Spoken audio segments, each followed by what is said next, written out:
So let's look at a very complex case where we have a composite wall. And earlier we had taken two simple possibilities which can occur with a plain wall. In both, we had assumed one-dimensional steady state and the heat generation was zero. The first case was we had only conduction, pure conduction, there was no convection, and we had derived the equation of the temperature profile. So this is the equation of the temperature profile, or we can say this is the temperature profile, and then we also derived the L by K, the resistance value, and the second was the case where we had fluid motion. In this case, we are going to take a composite wall which have, let's say we have three walls A, B, C. The thermal conductivity are given as Ka, Kb, Kc. The temperatures of the interface or the surface are T1, T2, T3, T4 in this order, and we are assuming wall are in perfect contact. So this case of perfect contact is to simplify our boundary conditions. Otherwise there will be a interesting thing, a bit more complex thing to represent mathematically.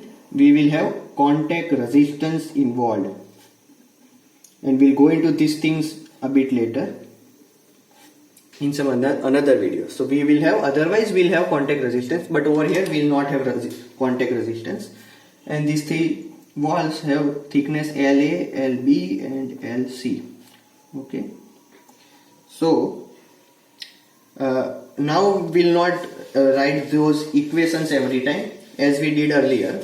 What we'll do, we'll directly make an equivalent circuit, equivalent thermal circuit. Okay, so let's start with temperature T1. Then I have a conduction resistance.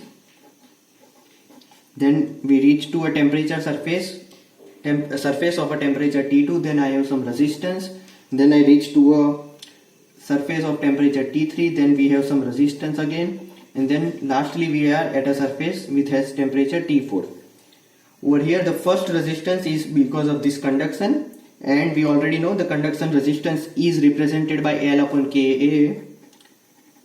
This is the thermal resistance for conduction.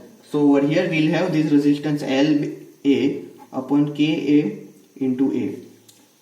Over here the second will have Lb over Kb into A. The third will have Lc over Kc into A. Okay, and now I can write the Q net or Q dot as delta T upon RTh comma net. This temperature is also the net temperature. This is the net thermal resistance. This will be equal to T1 minus T4.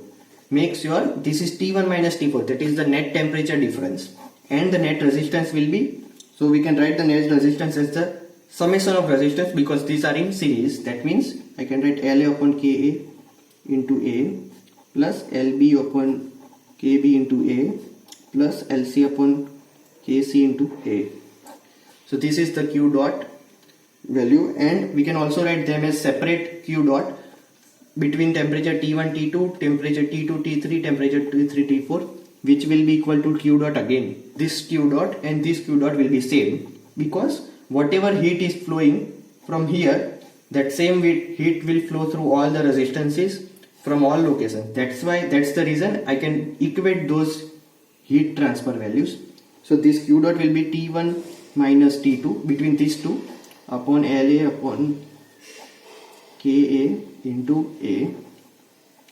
So we can rearrange this to make some sense. We can take Ka and the area in the numerator, and in that case my Q becomes Ka into A T1 minus T2 upon La. So this means my heat transfer is equal to Ka into delta T by delta X. That was the original form, just we have represented it in some other form to make it be more convenient to us. Now for this second one, it will be T2 minus T3 upon Lb Kb into A is equal to T3 minus T4 upon Lc upon Kc into A. So that's how we can equate these heat transfer values or the rate of heat transfer values for our convenience and find the values of an unknown temperature. So we may be given what's the heat transfer, or we may be given some values and maybe asked what is the temperature T3. So using this equation we can find that temperature T3. Okay. Or if we are not given temperature T3 initially, we are only given this temperature T1, T4, and we are given with the values of Ka, area, and the length or the thickness of wall. We can first use this equation which uses the net resistance and net temperature difference, and then use this Q value, equate it to this Q value, and find everything which is required separately. So we can separately find T2 value, T3 value, both the values. Okay.